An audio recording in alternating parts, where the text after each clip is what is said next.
ਰਾਸ਼ਟਰਪਤੀ ਟਰੰਪ ਤੇ ਯੂਕਰੇਨ ਦੇ ਰਾਸ਼ਟਰਪਤੀ ਜ਼ੇਲੈਂਸਕੀ ਆ ਉਹ ਆਪਸ ਦੇ ਵਿੱਚ ਪਰਸੋਂ ਨੂੰ ਯਾਨੀ ਕਿ ਐਤਵਾਰ ਨੂੰ ਮੁਲਾਕਾਤ ਕਰ ਸਕਦੇ ਆ। ਪਿਛਲੇ ਦਿਨਾਂ ਦੇ ਵਿੱਚ ਫਲੋਰੀਡਾ 'ਚ ਅਮਰੀਕਾ ਤੇ ਯੂਕਰੇਨ ਦੇ ਅਧਿਕਾਰੀਆਂ ਦੇ ਦਰਮਿਆਨ ਗੱਲਬਾਤ ਹੋਈ ਸੀ, ਜਿਸ ਦੇ ਵਿੱਚ 20 ਨੁਕਾਤੀ ਪੀਸ ਪਲਾਨ ਆ ਉਸ ਦੇ ਉੱਤੇ ਚਰਚਾ ਹੋਈ ਸੀ।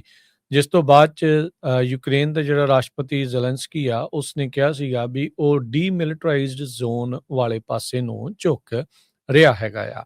ਹੁਣ ਇਹ ਮੀਟਿੰਗ ਇਸ ਲਈ ਮਹੱਤਤਾ ਰੱਖਦੀ ਆ ਵੀ ਇਹਦੇ ਨਾਲ ਇਹ ਪਤਾ ਲੱਗਦਾ ਵੀ ਗੱਲਬਾਤ ਦੇ ਵਿੱਚ ਅੱਗੇ ਵਧਿਆ ਜਾ ਰਿਹਾ ਹੈਗਾ ਆ।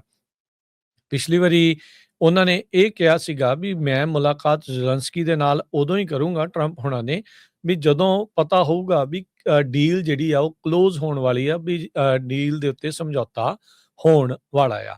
ਜ਼ੇਲੈਂਸਕੀ ਨੇ ਮੁਲਾਕਾਤ ਕਰਨ ਦੀ ਗੱਲ ਦੀ ਪੁਸ਼ਟੀ ਕਰਦੇ ਹੋਏ ਆਖਿਆ ਵੀ ਉਹ ਟਰੰਪ ਹੋਣਾ ਦੇ ਪਲਾਨ ਦੇ ਨਾਲ 90% ਸਹਿਮਤ ਨੇ ਤੇ ਉਹ ਇਹਨਾਂ ਐਗਰੀਮੈਂਟਸ ਦੇ ਉੱਤੇ ਸਾਈਨ ਕਰਨਗੇ ਜਾਂ ਨਹੀਂ ਉਹਦੇ ਬਾਰੇ ਤਾਂ ਨਹੀਂ ਦੱਸਿਆ, ਪਰ 90% ਸਹਿਮਤੀ ਦੇ ਬਾਰੇ ਦੱਸਿਆ ਆ।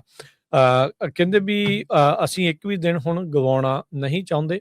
ਪ੍ਰੈਜ਼ੀਡੈਂਟ ਟਰੰਪ ਦੇ ਨਾਲ ਜਿਹੜੀ ਮੀਟਿੰਗ ਆ, ਕਹਿੰਦੇ ਵੀ ਇਹ ਸਭ ਤੋਂ ਉੱਚ ਪੱਧਰ ਦੀ ਮੀਟਿੰਗ ਹੋਵੇਗੀ ਤੇ ਕਹਿੰਦੇ ਵੀ ਉਹਨਾਂ ਦੇ ਜਿਹੜੇ ਟੌਪ ਦੇ ਨੈਗੋਸ਼ੀਏਟਰ ਆ ਉਹਨਾਂ ਦੇ ਨਾਲ ਗੱਲਬਾਤ ਕਰਨ ਤੋਂ ਬਾਅਦ 'ਚ ਇਸ ਮੀਟਿੰਗ ਨੂੰ ਇਹਨਾਂ ਨੇ ਕੀਤੀ ਹੈਗੀ ਆ। ਵਾਈਟ ਹਾਊਸ ਨੇ ਅਜੇ ਇਸ ਦੇ ਉੱਤੇ ਕੋਈ ਟਿੱਪਣੀ ਨਹੀਂ ਦਿੱਤੀ ਹੈਗੀ। ਪ੍ਰੈਜ਼ੀਡੈਂਸ਼ੀਅਲ ਮੀਟਿੰਗ ਦੀ ਜਿਹੜੀ ਇਹ ਪਲੈਨਿੰਗ ਆ ਉਹ ਕਹਿੰਦੇ ਵੀ ਫਲੋਰੀਡਾ ਦੇ ਵਿੱਚ ਜਿੱਦਾਂ ਦੱਸਿਆ ਵੀ ਉਹ ਗੱਲਬਾਤ ਦੇ ਦੌਰਾਨ ਗੱਲ ਰੱਖੀ ਗਈ ਸੀ। ਟਰੰਪ ਉਹਨਾਂ ਦੇ ਜਿਹੜੇ ਐਡਵਾਈਜ਼ਰ ਸਟੀਵ ਵਿਟਕੌਫ, ਜੈਰਡ ਕਸ਼ਨਰ, ਰਸ਼ੀਆ ਤੇ ਯੂਕਰੇਨ ਦੇ ਜਿਹੜੇ ਨੈਗੋਸ਼ੀਏਟਰ ਆ ਉਹਨਾਂ ਦੇ ਨਾਲ ਇਹਨਾਂ ਨੇ ਮੁਲਾਕਾਤ ਕੀਤੀ ਆ। ਪਿਛਲੇ 2 ਮਹੀਨਿਆਂ ਦੇ ਵਿੱਚ ਬਹੁਤ ਵਾਰੀ ਇਹ ਜਿਹੜੇ ਨੈਗੋਸ਼ੀਏਟਰਸ ਆ, ਸਪੈਸ਼ਲ ਐਨਵੋਇਜ਼ ਆ, ਉਹ ਯੂਕਰੇਨ, ਰਸ਼ੀਆ ਨੂੰ ਵੀ ਜਾਂਦੇ ਰਹੇ ਆ। ਉਹਨਾਂ ਦੇ ਅਧਿਕਾਰੀ ਇੱਧਰ ਆ ਕੇ ਜਾਂ ਥਰਡ ਕੰਟਰੀਜ਼ ਦੇ ਵਿੱਚ ਵੀ ਇਹਨਾਂ ਦੇ ਨਾਲ ਮੁਲਾਕਾਤ ਕਰਦੇ ਰਹੇ ਹੈਗੇ ਆ। ਯੂਐਸ ਦੇ ਇੱਕ ਅਧਿਕਾਰੀ ਨੇ ਕਿਹਾ ਵੀ ਜਿਹੜੀ ਗੱਲਬਾਤ ਉਮਰੋਵ ਜਿਹੜਾ ਰਸ਼ੀਅਨ ਐਨਵੋਏ ਕਿਰਿਲ ਡਿਮਿਟਰੀਵ ਹੈਗਾ ਆ ਉਹਦੇ ਨਾਲ ਬੜੀ ਵਧੀਆ, ਪੋਜ਼ਿਟਿਵ ਤੇ ਕੰਸਟਰਕਟਿਵ ਰਹੀ ਹੈਗੀ ਆ। ਉਹਨਾਂ ਨੇ ਤੇ ਇੱਥੋਂ ਤੱਕ ਵੀ ਗੱਲ ਆਖੀ ਆ ਯੂਐਸ ਦੇ ਅਧਿਕਾਰੀ ਨੇ ਵੀ ਜਿਹੜੇ ਰਸ਼ੀਅਨ ਤੇ ਯੂਕਰੇਨੀਅਨ ਆ ਉਹ ਕਾਫੀ ਹੱਦ ਤੱਕ ਕਈ ਚੀਜ਼ਾਂ ਨੂੰ ਜਿਹੜਾ ਉਹ ਮੰਨ ਚੁੱਕੇ ਆ। ਇਹ ਜਿਹੜਾ 20 ਨੁਕਾਤੀ ਪਲਾਨ ਸੀਗਾ ਉਸ ਦੇ ਬਾਰੇ ਹਰਜੋਤ ਸਿੰਘ ਜੀ ਇਹ ਚਰਚਾ ਸੀਗੀ ਵੀ ਅਜੇ ਰਸ਼ੀਆ ਨੇ ਇਸ ਦੇ ਉੱਤੇ ਕੋਈ ਟਿੱਪਣੀ ਨਹੀਂ ਕੀਤੀ ਹੈਗੀ।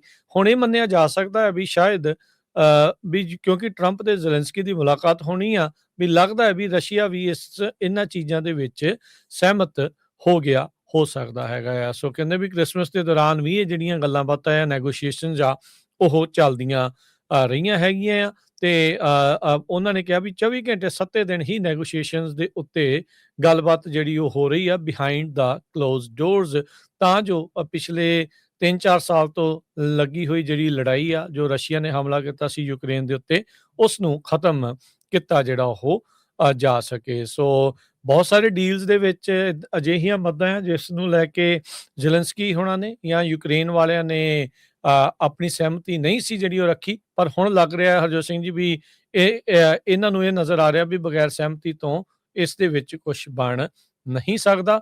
ਸੋ ਦੇਖੋ ਅੱਗੇ ਇਸ ਦੇ ਨਾਲ ਹੋਰ ਕੀ ਬਣਦਾ ਆ, ਪਰ ਆਉਂਦੇ ਐਤਵਾਰ ਨੂੰ ਮੁਲਾਕਾਤ ਦੋਨਾਂ ਰਾਸ਼ਟਰਪਤੀਆਂ ਦੀ ਅਮਰੀਕਾ ਤੇ ਯੂਕਰੇਨ ਦੇ ਦੀ ਹੋਣ ਜਾ ਰਹੀ ਆ। ਜ਼ੇਲੈਂਸਕੀ ਨੇ ਕਿਹਾ ਆ ਵੀ ਸਾਨੂੰ ਲੱਗਦਾ ਆ ਵੀ ਡੀਲ ਹੋ ਜਾਊਗੀ। 4 ਸਾਲਾਂ ਤੋਂ ਇਹ ਲੜਾਈ ਚੱਲ ਰਹੀ ਹੈਗੀ ਆ। ਅਰਲੀਅਰ ਉਹਨਾਂ ਨੇ ਇਹ ਕਿਹਾ ਸੀ ਵੀ ਅਸੀਂ ਕੋਸ਼ਿਸ਼ ਪੂਰੀ ਕਰ ਰਹੇ ਹੈਗੇ ਆ। ਜ਼ੇਲੈਂਸਕੀ ਨੇ ਰਿਪੋਰਟਰਸ ਨੂੰ ਇਹ ਦੱਸਿਆ ਵੀ ਜਿਹੜਾ 20 ਪੁਆਇੰਟ ਪੀਸ ਪਲਾਨ ਹੈਗਾ ਆ ਉਹਦੇ ਨਾਲ ਲਗਭਗ 90% ਅਸੀਂ ਰੈਡੀ ਹੈਗੇ ਆ। ਸੋ ਹੁਣ ਰਸ਼ੀਆ ਵਾਲੀ ਜਿਹੜੀ ਸਾਈਡ ਆ ਉਹਨਾਂ ਨੇ ਜਵਾਬ ਦੇਣਾ ਹੈਗਾ। ਪਹਿਲਾਂ ਸ਼ੁਰੂਆਤ ਜਿਹੜੀ ਆ 28 ਪੁਆਇੰਟ ਪੀਸ ਪਲਾਨ ਜਿਹੜੀ ਆ ਉੱਥੋਂ ਸ਼ੁਰੂ ਹੋਈ ਸੀਗੀ। ਜ਼ੇਲੈਂਸਕੀ ਨੇ ਇਹ ਵੀ ਕਿਹਾ ਯੂਕਰੇਨ ਬਿਲਕੁਲ ਐਗਰੀ ਆ ਟਰੂਪਸ ਨੂੰ ਵਿਦਡਰਾਅਲ ਕਰਨ ਦੇ ਲਈ ਉਹਨਾਂ ਏਰੀਆ ਚੋਂ, ਖਾਸ ਕਰਕੇ ਜਿਹੜਾ ਡੋਨੇਟਸਕ ਵਾਲਾ ਏਰੀਆ ਹੈਗਾ ਆ। ਤੇ ਹੁਣ ਦੇਖਦੇ ਆ ਰਸ਼ੀਆ ਵਾਲੇ ਇਹਦੇ ਸੰਬੰਧ ਦੇ ਵਿੱਚ ਕੀ ਕਹਿੰਦੇ ਹੈਗੇ ਆ।